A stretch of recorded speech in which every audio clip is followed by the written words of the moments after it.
پچھلے دنوں میں حیدرآباد گیا تو وہاں پر وہ ایک ہمارا جو ہے کہہ لیں کہ بھائی ہمارے، انہوں نے کوئی یہ جو ثقافتی دن ہوتا ہے یہ منایا تھا، ٹھیک ہے جی۔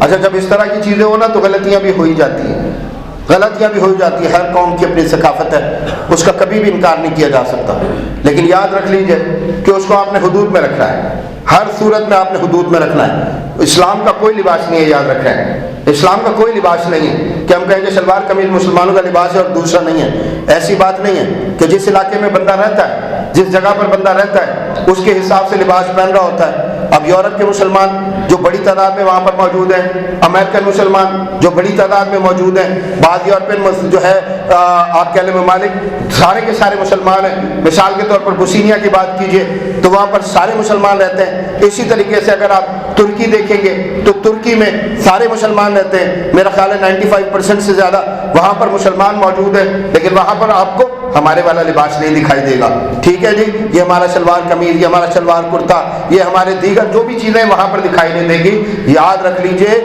اسلام کا کوئی بھی لباس نہیں ہے، ہاں کچھ حدود و قیود بتائی گئی ہیں کہ ان چیزوں کا تم نے خیال کرنا ہے، ساری چیزوں کا، سطر کا خیال کرنا ہے، دیگر معاملات کا خیال کرنا ہے۔ ان خیالات کے ساتھ تم جو بھی لباس پہنتے ہو اس میں کوئی کہیں کسی جگہ پر خرابی موجود نہیں ہے، لیکن بندہ فخر کرنے لگے اس بات پر، بندہ اپنے آپ کو دوسرے مسلمانوں سے بہتر سمجھنے لگے اور یہ سمجھنے لگے کہ وہ کوئی جو ہے مسلمان دوسرے حقیر ہیں۔ اللہ کی قسم، اللہ کے رسول کا فرمان ہے، کسی بندے کے اسلام کی سب سے بڑی خرابی کیا ہو سکتی ہے کہ وہ اپنے مسلمان بھائی کو حقیر سمجھنے لگے،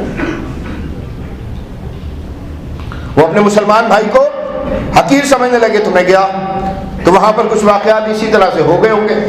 ہاں جی، یہ جو ہلے گلے ہیں، روڈ پر شور شرابہ ہے، شرابیں پی کر باہر نکلنا ہے، ہاں جی گاڑیوں کے سائلنسر ہٹا دینا ہے، ہاں جی بہت زیادہ ریس دے کر شور شرابہ پوری دنیا میں ایک طوفان بدتمیزی برپا کر دینا ہے، یہ ہم میں سے کسی کی بھی ثقافت نہیں ہے۔ یہ جو ہلا گلا، یہ جو ہلڑ بازی ہے، یہ ہم میں سے کسی کی بھی ثقافت نہیں ہے۔ اگر آپ دیکھیں گے تو ہمارے بڑے جو ہے بڑے سویلائز تھے میرے محترم بھائیوں، اس طرح کی چیزیں آپ کو ان میں نہیں ملیں گی، تم نے کسی اور سے سیکھا ہوگا۔ لیکن جب یہ ہو رہا ہو تو لازمی طور پر ریئیکشن آتا ہے، اور ریئیکشن آیا ہوا تھا۔ میں دینداروں کی مجلس میں بیٹھا ہوا تھا، دیندار سارے کے سارے لوگ دیندار، نمازی پکے، اور کوئی ایک بھی ایسا نہیں تھا کہ جس کے چہرے پر داڑھی نہ ہو۔ لیکن بات کیا ہو رہی تھی، گفتگو کیا ہو رہی تھی؟ آپ ان کی مخالفت کر رہے ہیں، اور مخالفت میں وہ کر رہے ہیں اللہ کی قسم کہ جو شیطان آپ سے کروانا چاہتا ہے۔ یعنی اگر وہ لسانیت کی ایک سمت میں کھڑے تو آپ جا کے دوسری سمت میں کھڑے ہو گئے، اگر وہ فرقہ واریت کی ایک سمت میں کھڑے تو آپ دوسری سمت میں جا کے کھڑے ہو گئے۔ یہ وہ آئیڈیل سچویشن ہے کہ جو شیطان کو چاہیے ہوتی ہے، جو ہمارے دشمنوں کو چاہیے ہوتی ہے۔ اللہ اکبر۔ میں نے کہا اللہ کے نام پر ایسا نہ کریں۔ انہوں نے کہا جو ہم کہہ رہے ہیں وہ ٹھیک ہے یا غلط ہے؟ میں نے کہا چند لوگوں کا فعل ہے، یہ چند لوگوں کا فعل ہے۔ کتنے لوگ تھے؟ 2 4 10 20 50 100۔ ہاں جی، ان کو تمام تر لوگوں پر جتنے لوگ موجود ہیں ان کے اوپر ان کو مسلط تو نہیں کیا جا سکتا، یہ سب اس طرح سے ہیں۔ اور پھر میرے محترم بھائی یہ بات یاد رکھ لیجئے، خیر ہوتا ہی وہ ہے کہ جو شر کے مقابلے میں ہو۔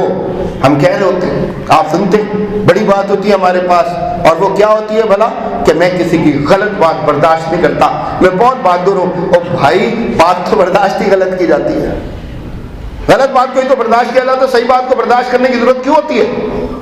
ہاں جی، صحیح کو برداشت کرنے کی ضرورت کیوں ہوتی ہے؟ برداشت کرنے کی ضرورت تو غلط کو ہوتی ہے۔ میں اپنے عمل سے، میں اپنے طور طریقے سے، اللہ کی قسم اپنے اچھے سچے باوقار اسلام سے ثابت کروں گا کہ میں اللہ کے دین کا نمائندہ ہوں، میں اللہ کے دین کا نمائندہ ہوں۔ یاد رکھیں، ہر جگہ پر مسلمان مومن ایک لمحہ بھی ہم فخر کر رہے ہوتے ہیں۔ کس بات پر فخر کر رہے ہوتے ہیں؟ کہ ہم اس دین کے ماننے والے ہیں کہ جو ایک ایک لمحے میں رہنمائی فراہم کرتا ہے، ایک ایک لمحے میں۔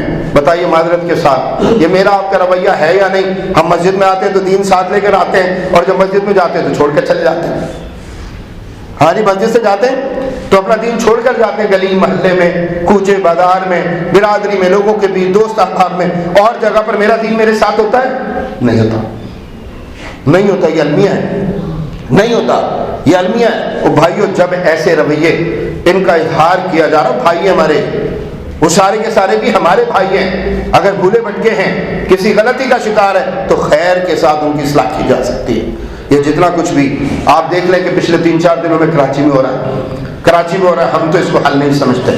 یہ جو کچھ ہو رہا ہے, ہاں ہم مطالبہ بھی کرتے ہیں, سارے لوگ اس سے اتفاق کرتے ہیں, کوئی بھی ایک بھی ایسا نہیں ہوگا کہ جو اس سے اتفاق نہ کرتا ہو کہ اس طرح کے جتنے بھی سانحات ہوتے ہیں ان کا راستہ روکنے کی کوشش کرنی چاہیے, زیادہ محنت کرنی چاہیے. جتنے بھی مجرم ہیں اس حوالے سے ان کو گرفتار کرنا چاہیے, ان کو عبرت کی مثال بنانا چاہیے, ان کو کڑی سے کڑی, سخت سے سخت سزا دینی چاہیے.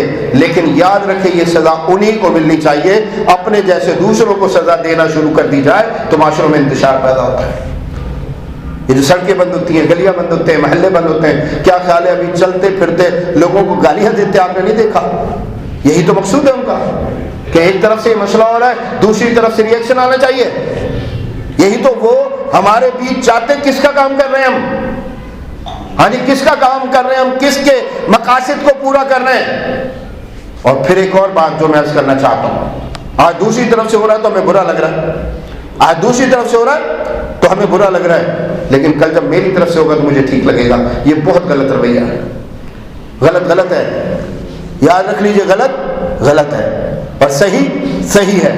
میرا کرے گا تو وہ بھی غلط ہے اگر وہ غلط کر رہا ہے, میرا اگر صحیح کرتا ہے تو وہ صحیح ہے اگر وہ صحیح کر رہا ہے. بالکل یہی رویہ دوسروں کے ساتھ بھی ہونا چاہیے. میں آپ کو محمد علیہ السلام کا فرمان علی شان سنا چکا ہوں کہ اپنے بھائی کا ساتھ دو, وہ ظالم ہو یا مظلوم. اور ظالم کا ساتھ کیسے دیا جائے گا؟ اس کو ظلم سے روکا جائے گا, اس کو ظلم سے روکا جائے گا. میں آپ تمام بھائیوں سے عرض کرنا چاہتا ہوں کہ آپ دیکھیں دنیا میں کیا ہو رہا ہے. یاد رکھیں یہ جتنے بھی فرائض وقت ہیں جو اللہ کے مقابلے پر کھڑے تھے, اللہ کے بندوں کے مقابلے پر نہیں تھے, آج ان کے زوال کا وقت آ چکا ہے. آج ان کے زوال کا وقت آ چکا ہے. یہ سارے مناظر جو آج ڈونلڈ ٹرمپ صاحب, ان کے حوالی, ان کے حامی امریکہ میں دکھا رہے ہیں, احتجاج ہو رہے ہیں, وہ کہتے ہیں میں نے نہیں ماننا. آج یوں نہیں ہونا, وہ نہیں ہونا. آج پارلیمنٹ کا اجلاس ہو رہا ہے, مظاہرین آتے ہیں, مسلح مظاہرین, اور آ کر ان کی پارلیمنٹ میں گھس جاتے ہیں. بہت سے مناظر آپ نے دیکھے, بہت سارے مناظر آپ کو نہیں دکھائے گئے. یہ ثابت کرتا ہے کہ رب کائنات سے جیت کوئی نہیں سکتا, اللہ رب العزت سے جیت کوئی نہیں سکتا. ان بدبختوں کے سارے مقابلے میرے رب کے ساتھ تھے. آج یہ زوال کا شکار ہے, آج یہ زوال کا شکار ہے. ایسے میں بڑے تحمل کی ضرورت ہے, بڑے صبر کی ضرورت ہے, بڑی برداشت کی ضرورت ہے. اگر ہم معاشرے میں, پوری دنیا میں کوئی مقام حاصل کرنا چاہتے ہیں تو یاد رکھیں, امیر محترم ہمارے امیر صاحب ہیں, اللہ کی قسم ان کا ایک جملہ مجھے سے اچھی طرح سے یاد ہے. وہ کہتے ہیں جذبات بڑی اچھی چیز ہوتی ہے, جذبات بہت زبردست چیز ہوتی ہے, لیکن اس وقت کہ جب ہوش کے ساتھ ہو, جب ہوش کے ساتھ ہو. جب بندہ ہوش کھو بیٹھے تو پھر جذبات بندے کو نقصان کر دیتے ہیں. بندہ قتل کرتا ہے, بندہ کسی کے ساتھ زیادتی کرتا ہے, اپنے ساتھ زیادتی یعنی خودکشی کر لیتا ہے, فلاں کرتا ہے. یہ سارا اس وقت ہوتا ہے کہ جب جذبات اتنے بڑھ جاتے ہیں کہ وہ ہوش کے دائرے سے باہر نکل آتے ہیں. تو میں کہتا ہوں اپنے جذبات کو سنبھال کر رکھیں. یہ وقت بہت زیادہ سنبھلنا ہے, اور جو ہے وہ سنبھلنے کا ہے, اور سنبھل کر ری ایکٹ کرنے کا ہے. اللہ سے پوری امید رکھتا ہوں انشاءاللہ آپ بھی اسی شہر میں, میں بھی اسی جگہ پر 2-4 سال انشاءاللہ آپ گزاریں گے. آپ دنیا میں بہت کچھ بدلا ہوا دیکھیں گے. یاد رکھیں سب کچھ میرے کرنے سے نہیں ہوتا, میرے کرنے سے نہیں ہوتا کہ میں کہوں کہ ہم تو یوں کر رہے ہیں اور ہم یہ نہیں کر رہے. سب کچھ میرے کرنے سے نہیں ہوتا. اللہ کی قسم دنیا میں وہ ہوتا ہے جو میرا رب چاہتا ہے, اور دنیا میں پہیا الٹا گھومنا شروع ہو چکا ہے. بہت سارے لوگوں کی دراز رسی جو ہے وہ کھچنا شروع ہو چکی ہے. یہ کرونا جو ہے آپ دیکھ لیں, آپ کے پاس بھی آیا ہوا ہے, نقصان کیوں نہیں پہنچا رہا اس طرح سے؟ خبریں تو آتی ہیں, لیکن برطانیہ, امریکہ, یورپ کے دوسرے ممالک آج کس طریقے سے ان کا حشر نشر ہوا ہے, اور اللہ رب العزت نے آپ پر اتنا رحم کیا ہوا ہے. ہماری صلاحیت نہیں ہے یہ کہ ہم اس سے بچے ہوئے ہیں, یاد رکھ لیں. کوئی صلاحیت نہیں, رب کا کرم ہے, اس کے علاوہ کوئی دوسری چیز نہیں ہے. تو ایسے وقت میں بندگی کرنے کی ضرورت ہے, بندگی کے تقاضے پورے کرنے کی ضرورت ہے, اللہ رب العزت کو راضی کرنے کی ضرورت ہے. اللہ صرف نمازوں سے راضی نہیں ہوگا, یاد رکھیں, اللہ صرف نمازوں سے راضی نہیں ہوگا. اندر باہر سب جگہ ہم نے دیکھنا ہے ہمارا رول کیا ہے, ہمارا کردار کیا ہے, لوگوں کے ساتھ ہمارے معاملات کیا ہیں. ہر بندہ یہ سمجھنا شروع کرے کہ میں جہاں موجود ہوں, جس جگہ موجود ہوں, میں اللہ کے دین کی نمائندگی کا حق ادا کروں گا انشاءاللہ. میں نمائندہ ہوں اللہ کے دین کا, میں مسلمان محمد صلی اللہ علیہ وسلم کا امتی, اس امتی ہونے کا حق ادا کروں گا. اللہ ہم سب کو عمل کی توفیق عطا فرمائے. اللہ نے جتنی زندگی دی ہے اسلام والی ہو, اور اللہ جب موت عطا فرمائے تو شہادت کی ہو. وأقول قولي هذا أستغفر الله لي ولكم جزاكم الله خيرا كثيرا.